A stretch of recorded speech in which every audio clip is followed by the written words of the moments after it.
Welcome to Intentional Divorce Insights. I'm Leah Hadley, certified divorce financial analyst, accredited financial counselor, and the founder of Intentional Divorce Solutions. I'll be your guide through the complexities of divorce, finance, and emotional wellness. Join me as we uncover practical tips and empowering insights to help you navigate your divorce with clarity and intention. Welcome back to Intentional Divorce Insights. It is my pleasure to introduce our guest today, Kathleen Brigham, and she has a very interesting story. But let me read you her bio first. In addition to her degrees in advanced education pursuits, Kathleen Brigham is the founder of Brigham Advising and is a certified divorce mediator. She's also the author of The Nesting Experiment, 2 divorces, 7 kids, and 6 years of uncomfortable cohabitation, which I'm so curious to hear more about. With consideration to the home environment for children, Kathleen helps parents accelerate resolution and peace in the divorce process. She aims to provide clarity on the new normal of life beyond divorce, in addition to tactics to create boundaries and structure during a fraught time. She urges parents to keep that focus and not let their own experience with their ex color the child's relationship with their parent. Having 3 children of her own and 4 stepchildren, she has worked in every way to create supportive and loving relationships. Welcome, Kathleen. Thank you for being here. Thank you so much. I'm excited to be here. So a lot of people have never heard of nesting. So could you, before we get into it, really give us an idea of what is nesting? Yeah, for sure. You're right. A lot of people have not heard of it. So some people call bird nesting or just nesting. It's a term that people use in separation and divorce. And in simple terms, what it means is that the children stay in one spot and the 2 soon-to-be exes come and go. So it can look very, very different. But just to give a simple example, is there's usually a home where the family is and one person is moving out. With nesting, the children stay there and the parents come and go. So the mom might be there Monday through Wednesday and the dad Thursday through, the weekend or something like that. But it basically, the premise is that the children are not packing up and going from one house to another. Thank you. And I honestly cannot imagine nesting with my ex-husband. Like, I just can't even fathom trying to share a space together. I'm curious for you, how difficult did you find nesting? Yeah, it's a really good question. So I think every situation is so unique, but for me, what I want to say first off is that so many people, when I talk about it, they think, oh my God, you're sharing a bedroom or you're cooking together. No, you are just merely providing a space. In my case, my ex came into the house and slept in our kids' rooms. So that's one thing I just want to clarify, because it's not, it is not easy, but it's also not just all, beautiful and, easy and you're all like jumping around and it's simple. So it can be very, very complex. I found the most challenging thing, because a lot of people do this who are recently separated, and that's usually where emotions are high and tensions are pretty strong. So when you do it right away, that to me was the most challenging, right? Because the reason you're separating and divorced is probably because you don't want to be around this person all the time. So then to allow them in is a very hard thing to wrap your head around. But what I want to stress is that I did not, in fact, see my ex a lot. It's not like I opened the door, let him in. We all did some things together and we can talk about that. But it's really, if you can think about it, about just keeping your children in the same space and you are coming and going. But to answer your question, it was hard. Because I was just realizing that I had to, interact with my ex quite a bit when we were transitioning the kids back and forth. And actually, if the kids were in one place, it would make it so we wouldn't have had to have so much communication around those transitions. Yeah, it's a really good point, right? You're not saying, this play date here, or, this person's, for me also, when people would ask, like, can your child come over? Or, all of that was just in one spot. So I did have to communicate, which we all do, maybe on those transition days, hey, I've got homework or soccer or whatever. But to your point, I didn't have to elaborate, about, all the things with my ex, but I also didn't have to explain all these things to my kids, right? Right. Pack your bags, don't forget your homework, get your soccer uniform, like everything was there. I also didn't have to say to them, hey, you have to end this play date early because dad's coming over, or you've got to get to dad's, he's picking you up kind of thing. So for a lot of reasons, you're right to point out that there are it does simplify some things around divorce. Mm-hmm. So you've already mentioned some of the benefits for kids, but I'm curious if you could talk more about how it's beneficial for children. I think the main way is that, what we have to remember, we are choosing to separate and divorce, right, from an individual. This shows the children that really the family, they're not affected by it as much. They are not the ones suffering, right? It's so interesting that we choose to separate and divorce, and then we are asking our children to move around. It's not entirely fair. It's like, wait, I didn't have a say in this. I'm not asking for this. I'm not divorcing my mom. I'm not divorcing my dad. So I think the biggest benefit is that in a really difficult time when your kids, no matter how amicable it is, right?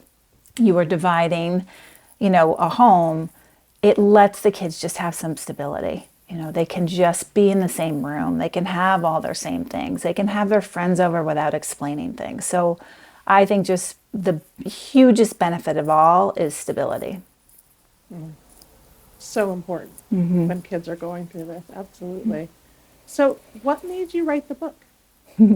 So when I was newly divorced and explaining this to friends, family, potential mates, I mean, people are just like rolling their eyes. I don't understand this.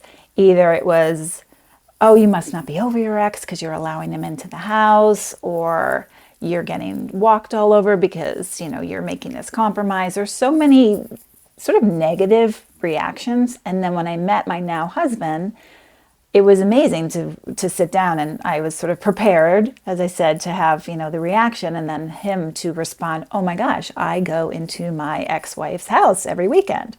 I sleep in the bedroom basement and all this sort of stuff. So as we were dating and really negotiating, right, how we develop our relationship, how we continue nesting with our kids separately, it just became such a point of conversation. And then we started thinking, okay, other people have to do this. We need resources. And we started looking at resources, almost none, Googling things, looking in the library, very little. And we thought, this would be really interesting because of the different voices, right? If I had written it, I would just be telling you my story about the challenges of having my ex-husband in my house and all the things that have to do with sharing that space, or even that space for that evening.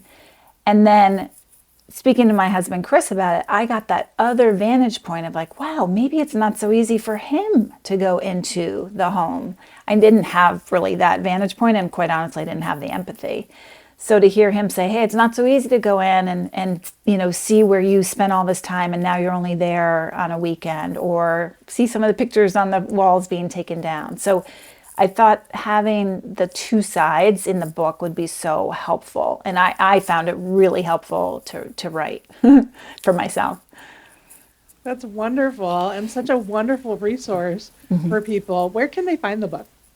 So you can find it just looking on our website, my website, Brigham Advising. You can find it on Amazon as well, and the link is there. Terrific. So what have been some of the most difficult challenges that you've experienced?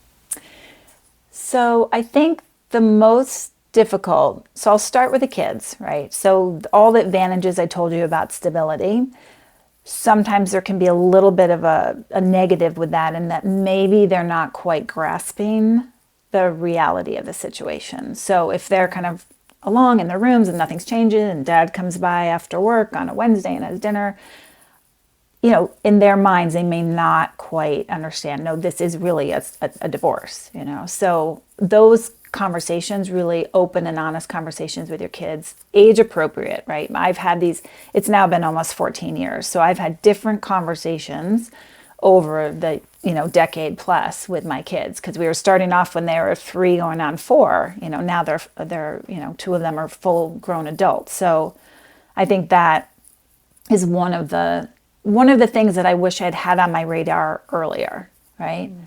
I think the other thing is just overall, you have to decide about how you insert this person, right, in your life, and how you have conversations with your kids about the space. All of that, I think, was just, I wish I'd known now, obviously, and just thought through things. I kind of just jumped into it, but there are some things that I might have planned a little bit better. Could you give us an example? Yeah, I think thinking about the space ahead of time, so we can get very territorial, and thinking about some ground rules, like, sounds obvious, but no, not going in my bedroom or the office or whatever it might be. Or if you're coming in, you really have to bring your own food or replace food. I mean, it can seep into this kind of shared space, and setting the ground rules from the beginning are so, so important. That makes a lot of sense. I was telling you before we got started that I have just one client that I've seen successfully nest for, extended period of time. But a lot of people try it initially and find that it's too difficult. But I think that's a big piece of it, right? Is that they didn't set appropriate boundaries or clear ground rules for each other. Exactly. And then you're sort of winging it as you go, and you're already tense, and it just is, it's not ideal. The other thing I always mention to people is, look, I did a pretty extreme version of nesting, right? But it's not, you don't have to do that. I mean, a version of nesting could literally be just coming in on a weeknight and allowing the spouse or soon-to-be ex-spouse to help out with homework and dinner while you leave. It doesn't have to be a sleepover all the time. So it's mostly just, what are the least disruptive ways for your children to continue on in their lives? That leads me right to my next question, and that is, if you're not a candidate for nesting, what are other things you can consider to make the transition easier on kids? Yeah, such a good question. I think distance is key. So when I stopped nesting, we found homes very close to each other. And I think just thinking through the logistics for your child, like where they go to school, what it would be like getting to mom's house to dad's house, and any simplification you can do would be super helpful. We're not all made of money, but whatever duplicates you can get, right? So just keeping clothes, keeping toothbrush, things like that there. It seems obvious, but a lot of homes, and I'll, not to overgeneralize, but a lot of dads' homes, when I work with people, don't have those things, those obvious things in them. So don't make your kid pack his toothbrush, just if they can enter that space, if they are two spaces, and feel like they're at home as opposed to they're visiting.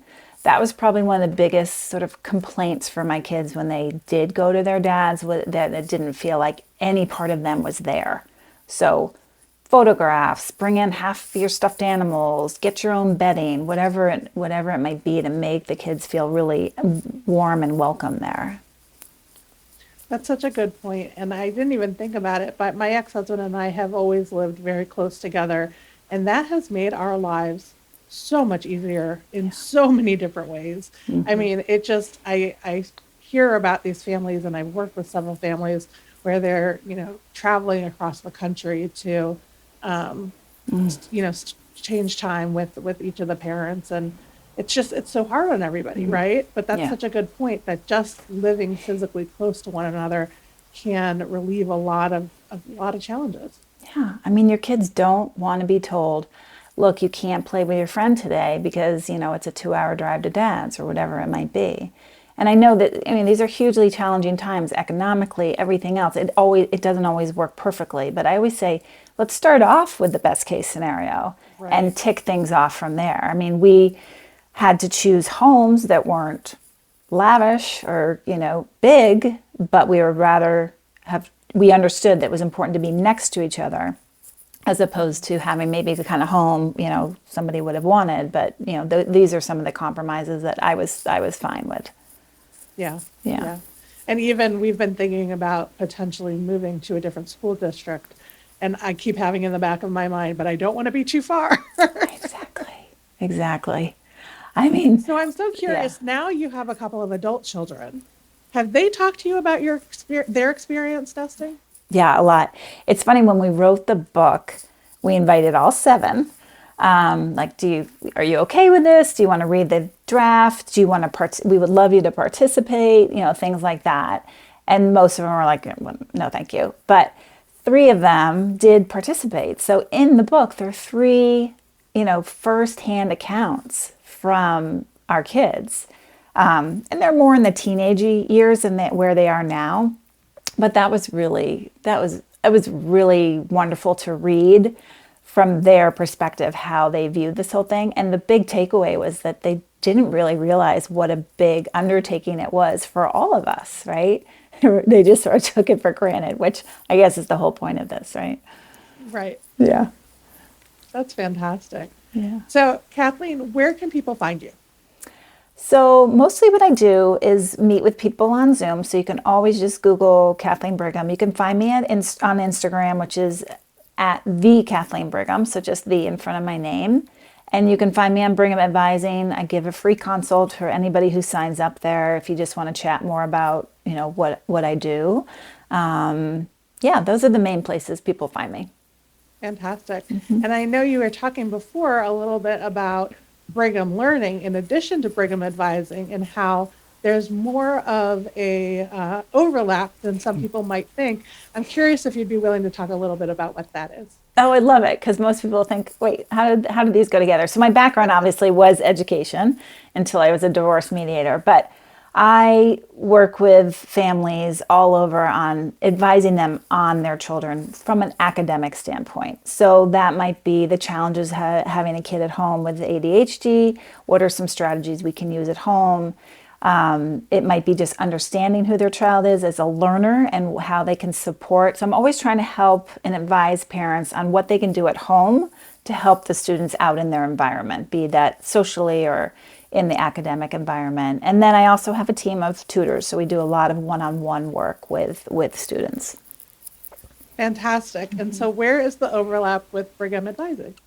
So the advising part comes from helping a family, usually a couple, start understanding how the dynamics in their home might be affecting their child. And again, I'm not a therapist, this is more from an academic standpoint. Sure. So what's happening at home academically, what the home environment is supporting or not supporting, how are we setting them up for success? So it might be talking about strategies and some kind of sort of format at home to help the child. And a lot of times what that falls around is two parents with very different ideas of what that looks like at home. So we sort of listen to one parent and then another, bring out who the child is, like what are their strengths and weaknesses, and then try to, but usually come up with some really applicable strategies of a few adjustments they can make at home to support their child. And that just really changes the whole home environment in general. Because if you have that one kid who's really difficult with homework or something like that, it affects everybody in your family, not just the one child. Sure, absolutely. I love what you're doing, Kathleen. I think this is fantastic. I think there are so many people out there who have so many questions about nesting. So for those who are listening, be sure to share this episode with friends or family who you may know who are going through a divorce and might be considering nesting as an option. And check out Kathleen's book, because that sounds like a fantastic resource. And I love the firsthand accounts. I'm so curious. I can't wait to read, to hear what your children had to say about it. I really appreciate you being with us today. Well, I really appreciate you having me. I love talking about this, and I really look forward to helping, just really continuing a conversation like this and helping as many people as I can. Fantastic. Thank you. Are there any last words that you have for our listeners? I think the main thing that I try to tell people is just take it take it in very small bits, right? So if you hear a podcast like this, of course, oh my gosh, I'm never going to do this. I never can allow my husband, my ex into my home. Just think about the small ways that you can do it. Even watching a sports game on the sidelines without being separate. Can you stand next to each other? Could you share a meal in a restaurant as opposed to in the home because you don't want them in your home? I just always invite people to think of small ways they can soften which means they're really doing a service for their children, right? They're not people, we're not doormats. That's not what we're saying. We're really just trying to soften a little bit, because ultimately your kids have two parents and they just deserve to experience that family unit, I think, as much as possible. Excellent. Thank you so much for sharing those very wise words. And I appreciate our listeners for listening in today, and we'll see you next week. Thank you for joining me on Intentional Divorce Insights. It's a privilege to share this time with you. I hope each episode offers valuable guidance to navigate your journey. If you find our content helpful, please leave a review to help others discover the benefits of intentional decision-making in divorce. Until next time, take care and continue to embrace your path with intention.